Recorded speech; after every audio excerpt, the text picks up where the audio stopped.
चंद्रेश जी London से।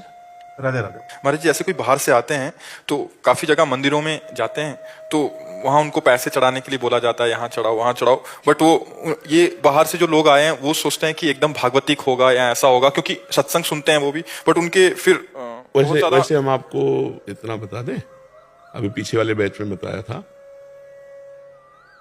कि इसके आपकी बात का खंडन भी करेंगे और आपकी बात का मंडन भी करेंगे। पहले मंडन कर रहे हैं कि जो धाम आदि का सेवन करते हैं या मंदिर आदि का सेवन करते हैं, अगर उनको भगवान पर भरोसा और प्यार नहीं है तो रुपए पर भरोसा और आने वाले लोगों पर भरोसा होगा ना, तो अब वो उनसे, क्योंकि भोग सामग्री रुपए से मिलेगी, रुपए से मनमाने, अब मानव शरीर है तो अपनी वासनाओं की पूर्ति के लिए भगवान पर दृढ़ भरोसा ना होने के कारण वो सामने वालों पर ऐसा व्यवहार करते हैं।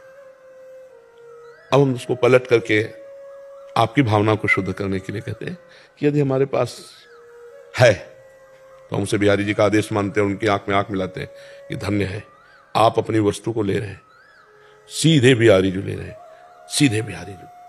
वो कहीं ना कहीं भगवत आश्रित ही बोलेगा ऐसा, उनसे आंख मिलाओ कि हम समझ रहे हैं आप बोल नहीं रहे, यही बोल रहे हैं, ये ले तो दियम वस्तु गोविंद तो सब परम मंगल हो जाएगा।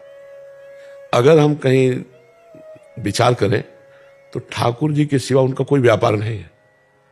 परिवार है, लड़का बच्चा है, ठाकुर जी को भी भोग लगाना है, पोशाक पहनानी, और लड़का बच्चा को भी पोशाक पहनानी, उनको भी खवाना पियाना है। तो अगर भगवान पर विश्वास है तो आपसे मांगना नहीं पड़ेगा, अपने आप सब पूरा होगा। और अगर वासनाओं की पूर्ति चाहिए तो फिर ऐसे, पर है तो भगवान ही। तो हम आए तो थे दर्शन करने, सर्वस्व समर्पण करने कि हे नाथ मैं जैसा हूं आपका हूं। अगर है तो दे देते हैं, नहीं है तो उनसे आंख मिला कहते हैं कि मजाक मत करो, आपने जेब में 500 दिया, 5,000 कह रहे कहां से दूं? भगवान से सीधे बात करे, आपने मजाक क्यों करवाई? दिया तो 500, आप कह रहे 5,000 दो, कहां से दे? और अगर 5,000 है तो उनमें हमें आना है, जाना है, खाना है, पीना, हम 500 दे सकते हैं, ये ले। ऐसे खुली बात करना चाहिए, डरना नहीं चाहिए, और भगवान से बात करनी चाहिए, क्योंकि वो बात नहीं करेंगे ना, वो अपने पार्षद से करवा रहे हैं, तो ऐसे बात करें और बिल्कुल निर्विकार रहे, किसी पर दोष दर्शन न करें, क्योंकि इनका भी परिवार है, इनका भी जीवन है, और सबको भगवान का भरोसा होता नहीं, ये भी बात जान लो। भगवान के पास रहते हुए भी भगवान का भरोसा नहीं होता। अगर भगवान का भरोसा है तो मांगना नहीं पड़ेगा प्यारे। अगर भगवान पे विश्वास है तो अनंत ब्रह्मांड चलाते हो, तुम वैष्णवों को नहीं चलाएंगे, अपने दासों को नहीं चलाएंगे।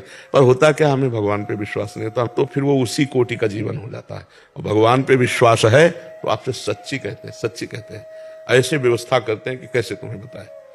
जिस समय जैसी आवश्यकता होगी उस समय वैसी व्यवस्था एक क्षण में